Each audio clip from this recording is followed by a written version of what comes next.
কেননা স্বপ্নের ব্যাখ্যা তো তেমনই হয়ে থাকে যেমন এটার ব্যাখ্যা করা হয়। তো স্বপ্নের ব্যাপারে বলতে গেলে অনেক সময় লেগে যাবে। ইমাম মালিক রাহিমাহুল্লাহ যখন বেঁচে ছিলেন, ওনার সময়কালে এক লোক স্বপ্ন দেখে, এটা মোহাম্মদ ইবনে সিরিনের সময় খুব সম্ভব, এক লোক স্বপ্ন দেখেছে তার ছেলের পেট উঁচু হয়ে গিয়েছে। তিনি যে এক মূর্খের কাছে বললেন, মূর্খ বলল তোমার ছেলে তো মারা যাবে। ঠিকই কয়েকদিন পরে তার ছেলে মারা গিয়েছে। স্বপ্নের ব্যাপারে প্রশ্ন করেছেন একজন। মুমিনের স্বপ্ন কিন্তু গুরুত্বপূর্ণ। মুমিনের স্বপ্ন এটা নবুয়তির একটা অংশ। নবুয়তির 46 ভাগের এক ভাগ খুব সম্ভবত, এরকম হাদিসে এসেছে। পাক্কা মুমিন যারা, যারা সালাত আদায় করে, যারা আল্লাহর ওয়ালি, এরকম মুমিন যারা, তাদের স্বপ্নটা গুরুত্বপূর্ণ। স্বপ্ন অনেক সময় অর্থবহ হয়। তো অনেকেই স্বপ্নের ব্যাপারে জিজ্ঞেস করেছেন। স্বপ্নের ব্যাপারে সবচেয়ে স্পেশালিস্ট সাহাবী নবী ছিলেন সাইয়েদনা ইউসুফ আলাইহিস সালাম। তাবিরুর রুইয়া, তিনি স্বপ্নের ব্যাখ্যা জানতেন, ওনার বাবার কাছ থেকে উনি এটা শিখেছিলেন। এবং সাহাবাদের মধ্যে সবচেয়ে ভালো স্বপ্নের ব্যাখ্যা জানতেন সাইয়েদনা আবু বকর রাদিয়াল্লাহু আনহু। আর তাবিঈদের মধ্যে জানতেন মুহাম্মদ ইবনে সিরিন। এজন্য ওনার একটা স্বপ্নের বই আছে তাবিরুল আহলাম নামে, মুহাম্মদ ইবনে সিরিনের। তো এটা মাজার সম্পর্কে জানতে চেয়েছে অনেকে। এজন্য স্বপ্নটা গুরুত্বপূর্ণ। স্বপ্ন দেখলেই সবার সাথে শেয়ার করবেন না। অনেকে যেটা করে, স্বপ্ন একটা দেখলে বন্ধুদের সাথে শেয়ার করে, ওয়াইফের সাথে, ভাইদের সাথে। না, এটা আপনি শেয়ার করবেন না। আমার আলোচনা বালাগাত ফাসাহাত ভালো লাগে, স্টাইল ভালো লাগে, অনেক শুকরিয়া। জি, বিতিরের সালাত কয় রাকাত জিজ্ঞেস করেছেন। বিতির, জি বলছিলাম স্বপ্নের ব্যাপারে রাসূলুল্লাহ সাল্লাল্লাহু আলাইহি ওয়াসাল্লাম বলেছেন, লা তাকুসুর রুইয়া ইল্লা আলা আলিমিন আও নাসিহ। তোমার কোন শুভাকাঙ্ক্ষী বা বড় আলেম ছাড়া অন্য কারো কাছে স্বপ্নের কথা বলো না। ফা ইন্না রুইয়া তাকাউ আলা মা তুআব্বার। কেননা স্বপ্নের ব্যাখ্যা তো তেমনই হয়ে থাকে যেমন এটার ব্যাখ্যা করা হয়। তো স্বপ্নের ব্যাপারে বলতে গেলে অনেক সময় লেগে যাবে। ইমাম মালিক রাহিমাহুল্লাহ যখন বেঁচে ছিলেন, ওনার সময়কালে এক লোক স্বপ্ন দেখে, এটা মোহাম্মদ ইবনে সিরিনের সময় খুব সম্ভব, এক লোক স্বপ্ন দেখেছে তার ছেলের পেট উঁচু হয়ে গিয়েছে। তিনি যে এক মূর্খের কাছে বললেন, মূর্খ বলল তোমার ছেলে তো মারা যাবে। ঠিকই কয়েকদিন পরে তার ছেলে মারা গিয়েছে। আর আরেক ব্যক্তিও একই স্বপ্ন দেখেছেন যে তার ছেলের পেট এত উঁচু হয়ে গিয়েছে। তিনি এই স্বপ্নটা নিয়ে মোহাম্মদ ইবনে সিরিনের কাছে খুব সম্ভব যে বললেন। তো মোহাম্মদ ইবনে সিরিন বললেন তোমার ছেলে তো অনেক বড় আলেম হবে। পরবর্তীতে তার ছেলে অনেক বড় যুগশ্রেষ্ঠ আলেম হয়েছিল। এজন্য ফাইন্না রুইয়া তাকাউ আলা মা তুআব্বার। স্বপ্নের ব্যাখ্যা তেমনই হয়ে থাকে যেমন এটার তাবির করা হয়। এজন্য যে কারো কাছে বলবেন না। আপনাদের এলাকায় সবচেয়ে বয়োজ্যেষ্ঠ বা সবচেয়ে বড় প্রবীণ আলেম, যিনি খুব আমল করেন, খুব ভালো কোরআন হাদিস জানেন, তার কাছে যে এক্সপ্রেস করতে পারেন যদি আপনি চান। ইসলামিক সং, জি বারাকাল্লাহর ব্যাপারে একজন রিকোয়েস্ট করেছে, একটু করে আপনাদের সাথে শেয়ার করবো ইনশাআল্লাহ, আমি টুকে রেখেছি। তো এজন্য স্বপ্নটা যেমন ব্যাখ্যা করা হয় তেমনই হয়। এজন্য স্বপ্নের কথা সবার সাথে শেয়ার করবেন না। রাসূল সাল্লাল্লাহু আলাইহি ওয়াসাল্লাম বিভিন্ন সময় স্বপ্ন দেখতেন, হাদিসে পাওয়া যায়। কিছু আলামত আছে। কেউ যদি স্বপ্নে দেখছেন যে আপনি গরুর দুধ খাচ্ছেন, তো তার মানে আপনার জ্ঞান বাড়বে, এটা একটা সাইন। তারপর আপনার জামা যদি ছোট হয়ে যায়, তার মানে আপনার তাকওয়া পরহেজগারি কমে যাচ্ছে। রাসূল সাল্লাল্লাহু আলাইহি ওয়াসাল্লাম বুখারীর বর্ণনায় রাসূল সাল্লাল্লাহু আলাইহি ওয়াসাল্লাম বললেন যে, অনেক কথা চলে আসছে, এগুলো আসলে মিস হয়ে যাচ্ছে।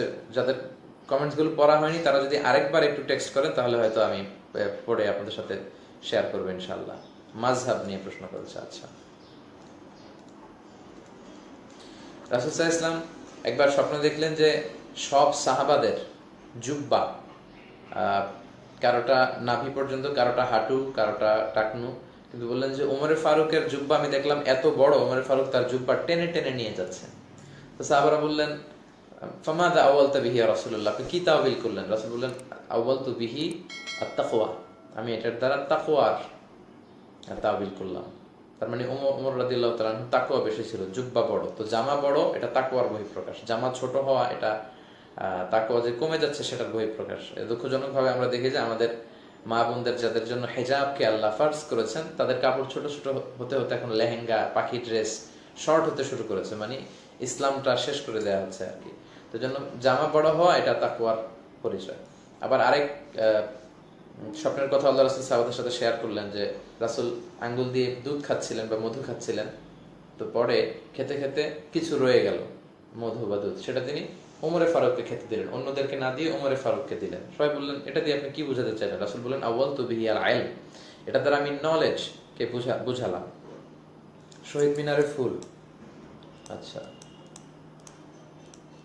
শহীদ মিনারে ফুল। তো এই জন্য কেউ দুধ খাচ্ছেন, মধু খাচ্ছেন, এটা আপনার জ্ঞান বাড়বে ইনশাআল্লাহ, এটার একটা প্রমাণ। তো এইভাবে মুহাম্মদ ইবনে সিরিনের স্বপ্ন ব্যাখ্যা যদি আপনারা পড়েন তাবিরুল আহলাম, তাহলে এই ব্যাপারে জানতে পারেন। স্বপ্নের ব্যাপারে প্রশ্ন করেছেন একজন। মুমিনের স্বপ্ন কিন্তু গুরুত্বপূর্ণ। মুমিনের স্বপ্ন এটা নবুয়তির একটা অংশ, নবুয়তির 46 ভাগের 1 ভাগ, খুব সম্ভবত এরকম হাদিসে এসেছে। পাক্কা মুমিন যারা যারা সালাত আদায় করে, যারা আল্লাহর ওয়ালি, এরকম মুমিন যারা, তাদের স্বপ্নটা গুরুত্বপূর্ণ। স্বপ্ন অনেক সময় অর্থবহ হয়। তো অনেকেই স্বপ্নের ব্যাপারে জিজ্ঞেস করেছেন। স্বপ্নের ব্যাপারে সবচেয়ে স্পেশালিস্ট সাহাবী নবী ছিলেন সাইয়েদনা ইউসুফ আলাইহিস সালাম। তাবিরুর রুইয়া, তিনি স্বপ্নের ব্যাখ্যা জানতেন, ওনার বাবার কাছ থেকে উনি এটা শিখেছিলেন। এবং সাহাবাদের মধ্যে সবচেয়ে ভালো স্বপ্নের ব্যাখ্যা জানতেন সাইয়েদনা আবু বকর রাদিয়াল্লাহু আনহু। আর তাবিঈদের মধ্যে জানতেন মুহাম্মদ ইবনে সিরিন। এজন্য ওনার একটা স্বপ্নের বই আছে তাবিরুল আহলাম নামে, মুহাম্মদ ইবনে সিরিনের। তো এটা মাজার সম্পর্কে জানতে চেয়েছে অনেকে। এজন্য স্বপ্নটা গুরুত্বপূর্ণ। স্বপ্ন দেখলেই সবার সাথে শেয়ার করবেন না।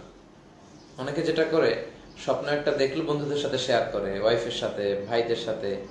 না, এটা আপনি শেয়ার করবেন না। আমার আলোচনা বালাগাত ফাসাহাত ভালো লাগে, স্টাইল ভালো লাগে, অনেক শুকরিয়া। জি, বিতিরের সালাত কয় রাকাত জিজ্ঞেস করেছেন। বিতির, জি বলছিলাম স্বপ্নের ব্যাপারে রাসূলুল্লাহ সাল্লাল্লাহু আলাইহি ওয়াসাল্লাম বলেছেন লা তাকুসুর রুইয়া ইল্লা আলা আলিমিন আও নাসিহ। তোমার কোনো শুভাকাঙ্ক্ষী বা বড় আলেম ছাড়া অন্য কারো কাছে স্বপ্নের কথা বলো না। ফা ইন্না রুইয়া তাকাউ আলা মা তুআব্বার, কারণ স্বপ্নের ব্যাখ্যা তো তেমনই হয়ে থাকে যেমন এটার ব্যাখ্যা করা হয়।